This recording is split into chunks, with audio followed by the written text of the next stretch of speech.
Okay, the last part of your packet has to do with section 5.5, which is the trapezoidal rule. Now, it's not part of section 5.1, but it follows logically from learning the LRAM, RRAM, and the MRAM. In the trapezoidal rule, obviously, we're going to be making trapezoids, and these are going to be much more accurate than the rectangles that we were doing before, although the area is a little bit more difficult to find, but still, it's very straightforward. So let's say we have this function, and those are the y values on my interval, so I want to approximate the area under the curve between a and b. Okay, I could do rectangles, but it'd be much more accurate if instead of taking the y value and going straight across, or this y value and going straight across, if I just connect those two. So here to here, and you can see if the function if the slope is not changing very much, then it can be very, very close to what the curve is actually doing. So it's very close to what the actual y values are on those intervals. So that's what we're going to be doing in this section. Okay, so we need to partition the interval into subintervals just like before and use each subinterval to create a trapezoid if we just connect the function values of the left and the right endpoints. First of all, we need the area of a trapezoid. Like I said, a little bit more difficult than before, but totally doable. If I have this trapezoid, which we're used to seeing them written, well, drawn horizontally, then our height, if these are both 90 degrees, then our height is h, and we don't just have one base, we have two different bases, and the formula for the area of a trapezoid is saying the average of the bases times the height, right? Just like a rectangle. So if I took the average of B1 and B2, right, halfway between those two things, okay, well, then what did it do? This area, well, going from the trapezoid to the rectangle, then it added in that area. Well, that's the exact same area down here. So really, it's just the area of that rectangle. So now the length of this is the average of your two bases. So that's the way that I like to think about the area of a trapezoid is just area of the bases, the average of the bases, sorry, times the height, just like a rectangle. So in our examples, though, you'll notice that my trapezoids are drawn vertically. We draw the bases on here. Okay, those are my 5 trapezoids. So these ones are the bases. So we'll say base 1 and base 2 for this first trapezoid here. Okay, those are the ones that we're going to average together. And then down here is the height because that's what is perpendicular. So on my picture here, this is the height. This is base 1 and this is base 2. And I'm going to get base 1 and base 2 by plugging in whatever x value this is. So let's say that this is your axis, and it's between a and b, like we often do for our intervals. And I would get this y value, in other words, my base 1, by plugging a into the function. And similarly over here, I'd plug b into the function, and that gives me my height, which is my base 2. Okay, next one. Oh, it also asked me to draw a function. Sorry, let me actually read the directions. Asked me to draw a function that goes through those, so I can draw any function that passes through those 2 points, and that would be my trapezoid between A and B. All right, next one. Example 9 says use 3 trapezoids to approximate the area under the curve y equals x squared minus 2x plus 2. So we've done this question before, and we've already calculated what the y values were. So let me just draw these in. So I want to approximate the area between 0 and 3, which is an interval of 3, and it says 3 trapezoids. So therefore, each of the widths of the trapezoids, which will actually be the height in that formula, will be 3 divided by 3, which is 1. So I do widths of 1 for all of these, and then I just connect my dots to form my 3 trapezoids. Okay. So as you can see, the area of these will slightly overestimate what the actual area is under the curve, but it's very, very close, much closer than our rectangles from before. So the total area,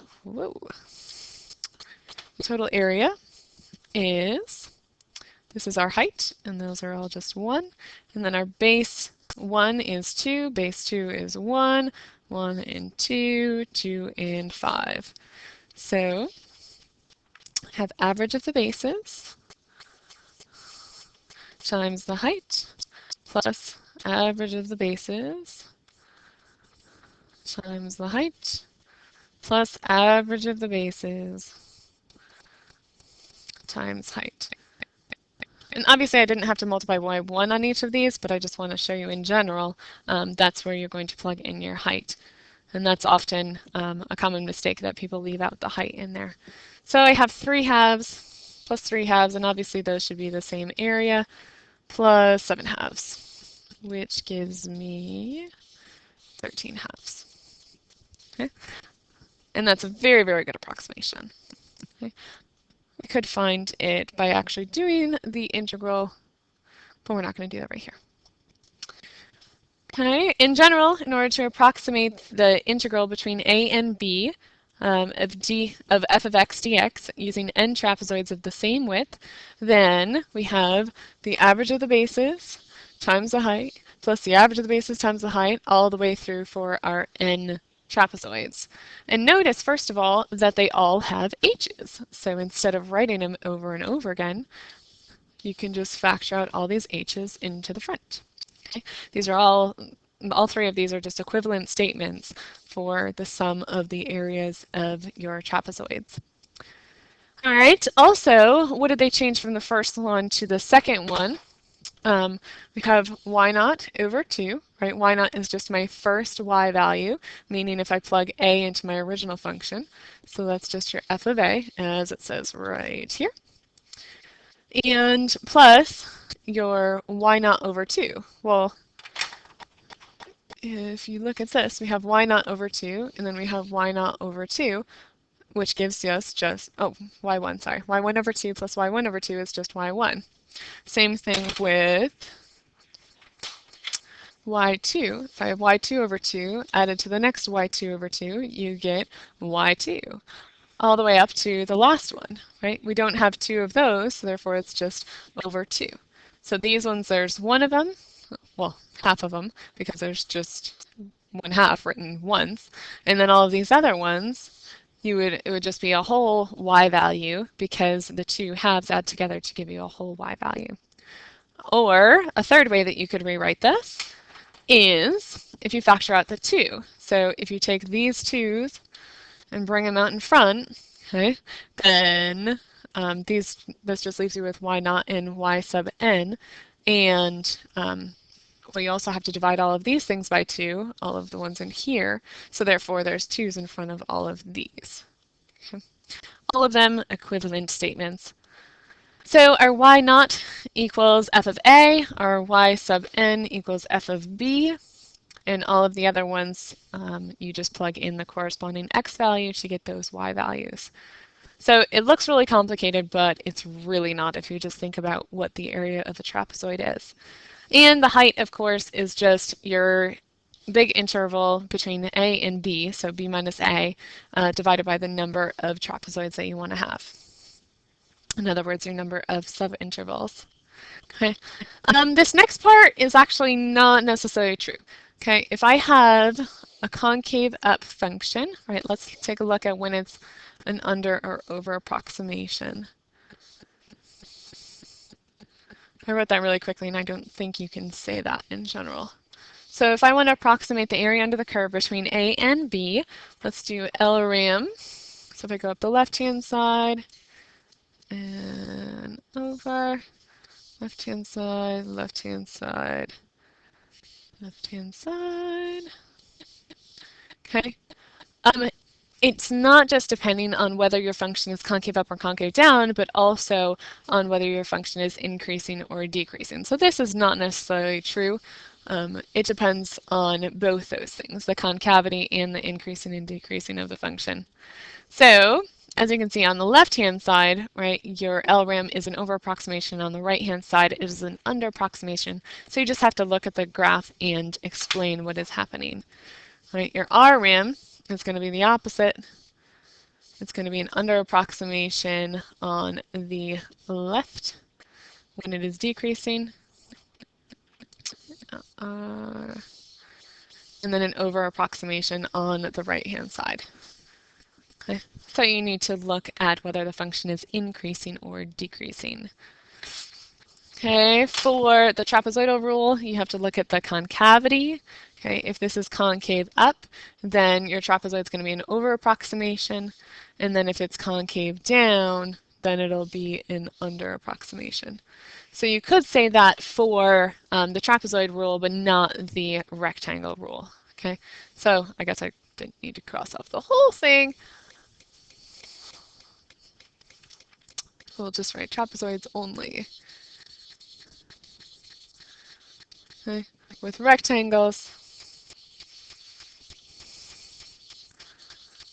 it depends on whether it's increasing or decreasing.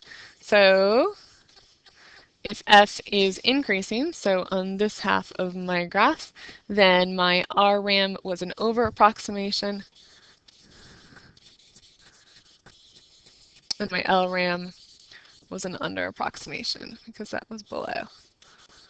And then if f was decreasing, then it's going to be the opposite. My RAM was an under approximation, and my LRAM was an over approximation. And if you draw the graph, it should be really easy to see. All right, you've already done the first day's homework, so we are on to day 2. Looks a lot longer than it actually is. In the beginning, you just have a quick review, and then in example 5 and section 5.5 examples, you're just going to do number 6. For part C, it just wants you to check your work, and I told you the calculator command in order to plug that into the calculator to check it. But if you already understand how to do integrals, then maybe you can actually do it the correct way in order to check it as well. But on the calculator, you just do function int, so that's under second math, and then do fun int. So do the integral of sine of x comma x, because that's the variable, between 0 and pi. And that is it. On to the next section.